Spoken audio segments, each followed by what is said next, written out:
The problem with just espresso is you drink your espresso, you put your balaclava on, and then that's it. You know, you've got your helmet on and all you're smelling is your coffee breath when you're driving around, which is no fun.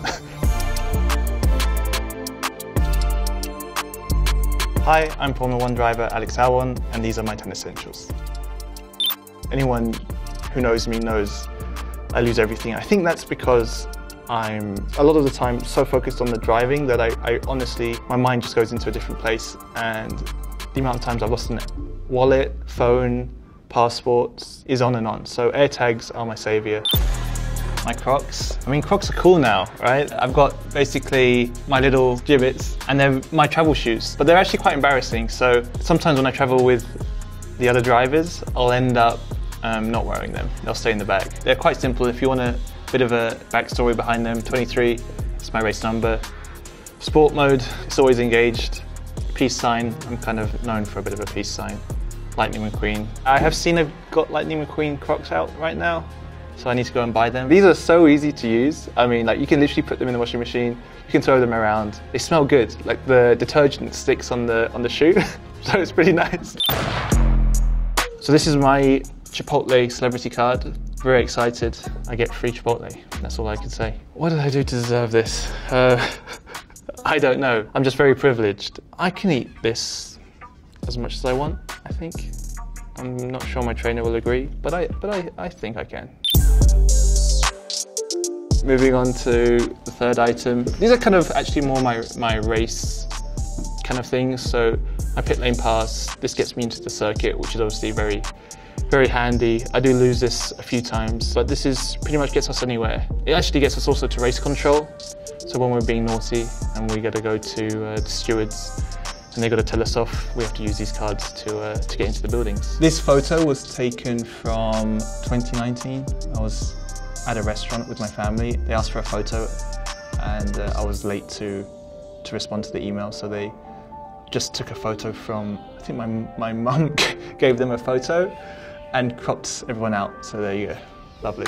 And then this is kind of more serious, actually. This is my notebook for racing. So it's a little bit messy, it's a little bit worn down, but it's really important to me. It's where anything I do about my racing. So before every session, I have notes in here, corner to corner, basically telling me what I want to be doing in terms of my driving, in terms of setup, and just little check marks and pointers for when I go out each session. We also got loads of numbers, you know, when we're driving around, oil temperatures, tyre temperatures, when we want to pit stop. There's a lot of things to remember, and as I said, my memory's not very good, so I need to write these things down as I'll forget. A lot of this stuff is actually confidential because of all the numbers on there. This is one. This is like a normal kind of test. This is actually the first test of the year, so this would be like what I want to be doing corner to corner. Just little things which gets me into the zone and gets me ready. And then I don't know what this paper is, but I think this was my waiver. This was Mexico, so this was not Mexican circuit's fault for me having a crash and dying. So I'd say these are my go-tos. This is actual performance now. This is kind of what I call natural melatonin. Again, traveling a lot. Sometimes we're doing week on week traveling, you know, jumping 6-7 hour time zones. And I struggle with melatonin quite a lot. I feel like my sleep doesn't feel like real sleep.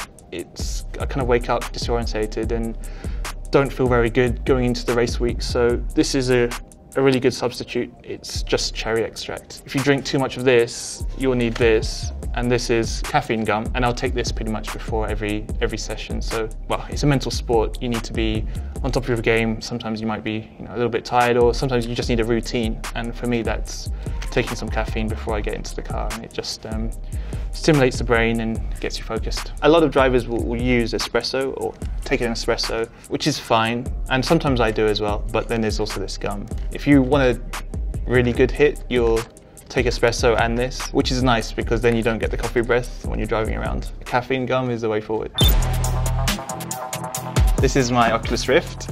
It's something which I've got into since COVID, obviously. When we're going to racetracks, we're spending so much time in hotels, and a lot of the circuits we're going to, wherever it was, we had, you know, 1 day, 2 day quarantine sometimes.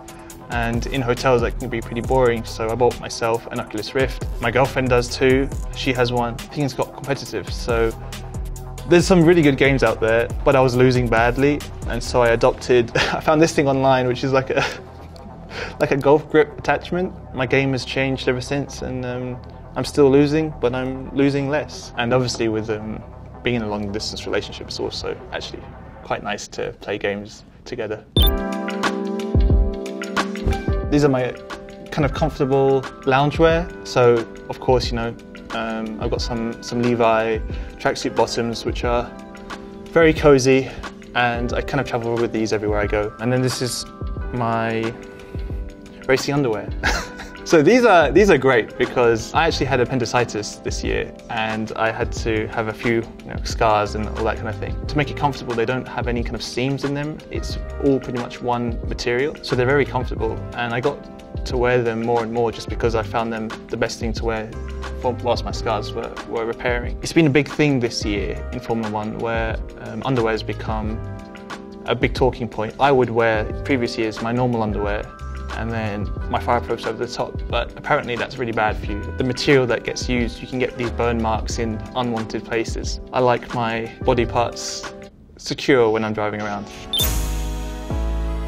My girlfriend gives these to me and tells me I need to put these on every day. So this is gel cream, this is SPF cream, and that's all. My skin is quite sensitive. I have quite oily skin. Also with the driving as well, what's quite tricky is when you have your helmet on and you're sweating so much, you don't want kind of a thick cream, and it starts to be uncomfortable when you're driving. So the gel cream is quite good because it's quite lightweight. My girlfriend just tells me all the time to wear it. She claims you can get sunburn even indoors, which in a greenhouse, something like that. So I'm wearing this all the time. And if I'm not wearing it, she will literally open the bottle and just cover me in it. So that. I guess this is going to be a hard one to piece together. Chilies, I love chili. I love all kinds of chili. I'm half Thai. These aren't Thai chilies, funny enough. These are Chinese chilies from my girlfriend's family. They make the most incredible Szechuan peppers. I use this for everything. I normally have eggs in the morning. These go great with that. And there's your basic iPad. So I'm a massive iPad kid. I love watching YouTube, and pretty much that's my chill out go-to thing. So when I get back from a circuit, you'll see me watching. If you guys know Mark Greens, he's like a YouTuber, street food guy. I'm a big foodie. I love spicy food, so yeah, Mark Greens is my hero. Going on to the next item, this is a passion of mine, photography, all kinds really. This is a Polaroid. I see these more and more now, especially in America. A lot of people, fans will come up with Polaroids instead of cameras, which is pretty cool, and you sign them and give them back. But yes, it's a bit of fun. I normally take these with my girlfriend wherever I'm watching her compete, or if she's watching me compete. We'll take photos of each other, and then just the normal film cameras. So I like my film photography. I love the feeling of not knowing what you're going to see until you get the results. We'll normally have a day to adjust to jet lag or whatever. I mean, that's the perfect time to use a film camera and just walk around. Thank you for watching. These have been my 10 essentials.